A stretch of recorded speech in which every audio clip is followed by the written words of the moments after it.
Hey gamers, welcome to another episode of Starsector. So this time around we're going to do a little bit more combat and maybe a little bit of exploration. Kind of depends on how much combat we do. I've yet to get a bounty hunting mission, so I think we'll start off with a little bit of exploration. Now, in order to properly do a bit of exploration, we're going to need to get a couple of fuel ships.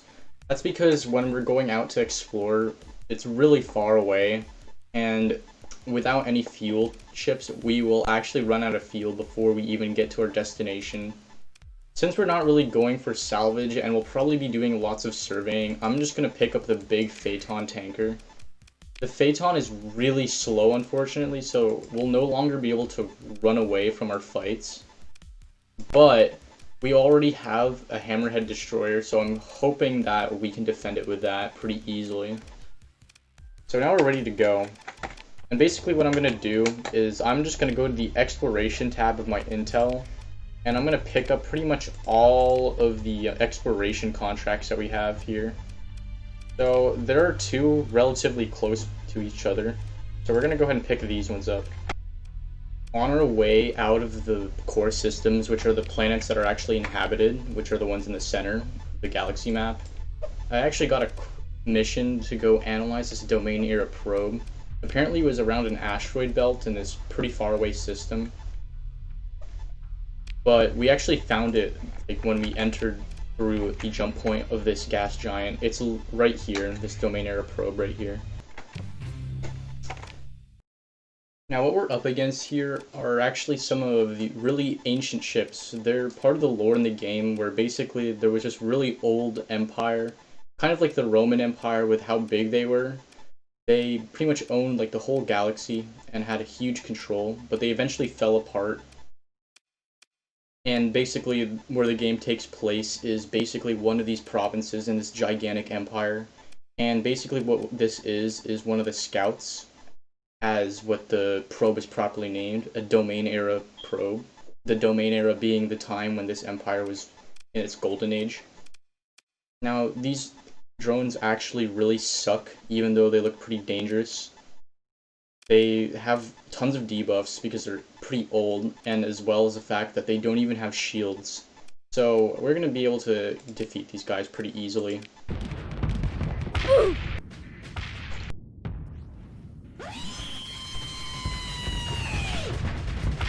Yeah, he's gone, and that was the battle.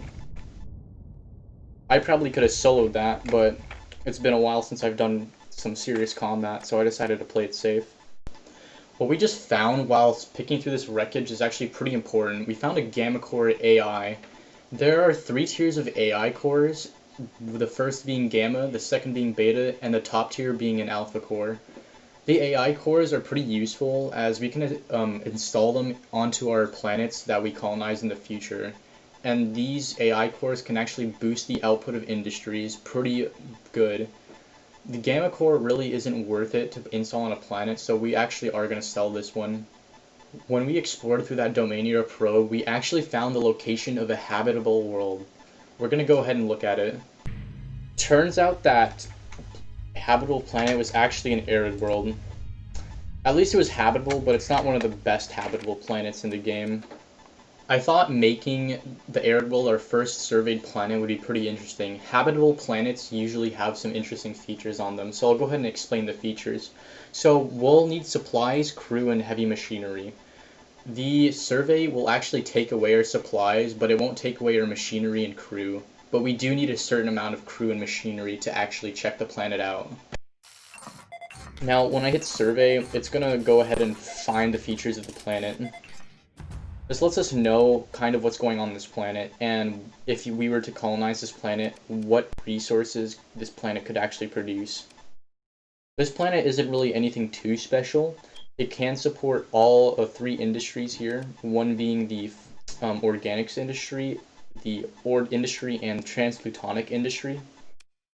But it's nothing too good. On top of the survey data, we actually get a pad, literally called survey data, and depending on how good the planet is, this data pad can be worth quite a bit. For example, this one's actually $10,000 or credits. Yeah, boy. This. We ended up getting 70,000 credits just from surveying this planet. We're actually back at the planet that we typically buy supplies from to give to the luddic path people, the space terrorists. We're gonna go ahead and sell our data pods. We should get quite a bit of money from it. 14,000 in total. I'm not gonna sell the Gamma Core because we can actually turn this into the Tritachyon faction, and they'll actually buy this for 3 times as much. Now that we're back at the planet we usually buy supplies from, I thought it'd be a good time to actually go ahead and supply our friends over at the Luddic Path planets. Turns out there's actually a planet owned by the Persian League in the same system as the Luddic Path planet. This means that we can just transfer some supplies really easily from this planet to the Luddic Path. Okay, so we're at a Tritachyon station currently, and the reason I came here is because we can go ahead and talk to one of the administrators of the station, and we can turn in our AI cores. The Tritachyon people will actually buy the AI cores for triple the price, which is really good. So this single Gamma core, which I'm never going to use, will actually sell for 30,000, which is really nice.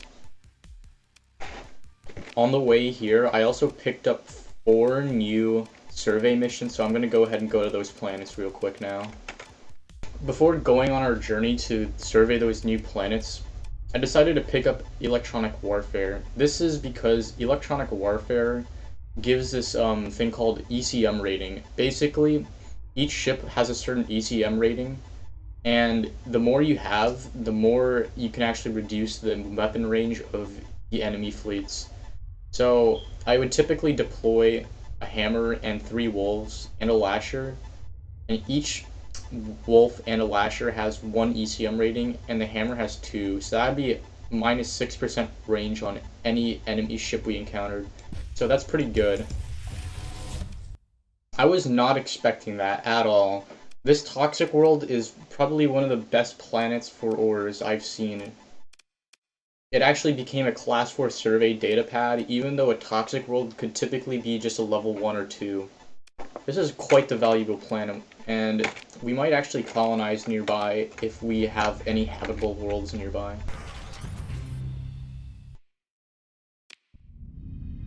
On our way to our next survey spot, we actually found this warning beacon. Basically, this warning beacon determines the level of certain units that are inside this star system. There are these units called the Remnant, and we're not going to mess with them quite yet, even though a low beacon our fleet could easily handle. We just don't really have the supply to get out of a fight and still be able to survey our other planets, so we might come back to this. I forgot to mention that the Remnant fleet is actually the AI fleet. Basically, there are some loose AIs, so kind of like the AI cores we have, except they're in control of a fleet, and they have their own faction, and that's who the Remnant are, and that's what that warning beacon is warning us about. Apparently the system that we had to go survey a planet in has a Luddic Path base, and we don't really want to stick around here too long because the Luddic Path, while we are kind of buddy-buddy when we do supply runs, they really don't like it when you're near their bases, and they will try to kill you. And the Luddic Path fleets are actually pretty dangerous, so we're gonna get out of here. On our way out of our surveying system, we actually found a fleet with a bounty on it. This fleet has a huge bounty on it, so we're gonna want to try and catch it. This fleet has about a 46,000 bounty on it, so if we catch this fleet, it's gonna be really nice. I'm actually going to use an emergency burn here to catch up to them.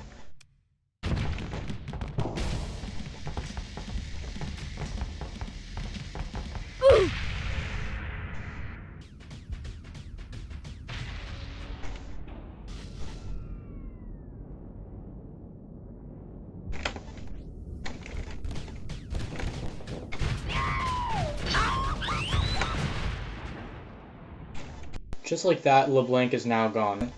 I decided to stop off the central systems because I knew our local space terrorists would be fresh out of supplies and be paying a high price for them. We also needed to pick up a few more survey missions so we could head back out into the deep space. Turns out one of the systems that we need to do a survey mission in actually has a low warning beacon, so we might be able to see some of the remnant fleet. I'm gonna go and salvage even though we don't have the proper machinery yet. Turns out they have a gamma core here, which is quite useful. They also have various tech prints here, so we can actually right-click these and learn them. We actually found the remnant fleet, but as you can see, when it's a low warning beacon, they won't even chase you, and their fleets are really, really small. Though they are small, the remnant ships are actually some of the most technologically advanced fleets in this game. So we don't really want to mess with them. But we will go ahead and take a look at what's going on in this orbital habitat. It actually gave us the location of a habitable planet, because only habitable planets can have farmland.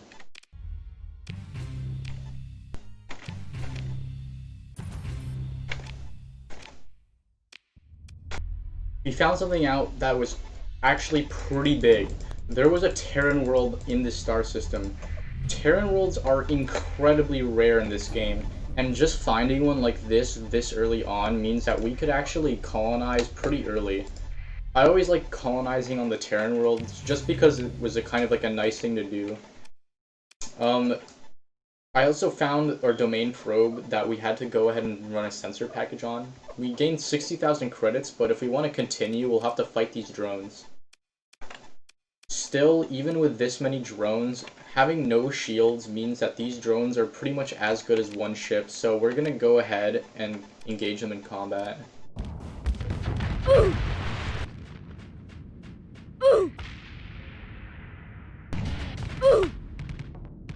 Just like that, the battle is won. I don't even think I needed to bring the other 3 frigates in. I probably could have just soloed it. We got some supplies out of it and a bit of fuel, as well as some of these turrets, which will be useful for later. We also get to go through the wreckage of the probe itself. The wreckage has a bit more supplies and a bit more fuel. Nothing too special though. I'm gonna go ahead and survey this Terran planet, even though we don't need to. It's really cheap. And this Terran planet is just too good to not survey. This Terran planet turns out to be actually a really good starter planet for us. Not only is there plentiful organics, but the farmland is adequate, or actually, in fact, it's rich. So, on top of being a decent planet that has low hazard, meaning our maintenance on our colony will be low, there's also actually decent industry here. The data itself is class 5, which is worth, I believe, 25,000 credits, so we'll be able to sell that for a pretty high price. On top of there being a Terran world here, there are also 3 stable locations. Stable locations are basically points that we can put in certain satellites. So for example, if I go over to this stable location right here, we can construct makeshift relays, nav buoys, and sensor arrays. Unfortunately, makeshift relays are really weak. You have to find the good ones because only the domain people can make that. The domain people being the people from the lore of this game. They have more advanced tech and their satellites are much better than the makeshift ones you can make. But makeshift is better than nothing, and a Terran world with 3 stable locations is probably as good as it gets. We finally returned back to the central systems after completing all of our survey and exploration missions. We're going to go ahead and sell these organs and our survey data, and we're going to get a grand total of 63,000 credits. That's a lot, and especially considering that we got most of these goods from just actually doing the missions themselves. So it was like a bonus on top of the missions. Of course, since we're in the central systems right now, we might as well stop off and sell some supplies to our friendly neighborhood space terrorists. Bruh, look at this dude. Wait till you see the... No, no, no, no.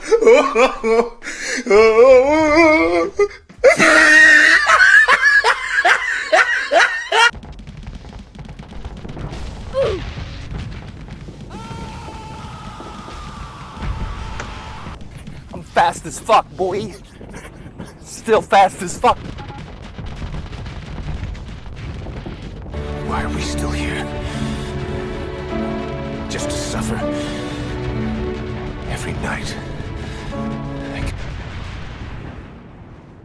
We finally killed all the pirates that tried to attack us.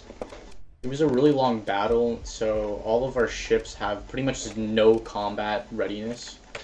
The loot wasn't really good either. They had a ton of weaponry, but it was nothing really too special.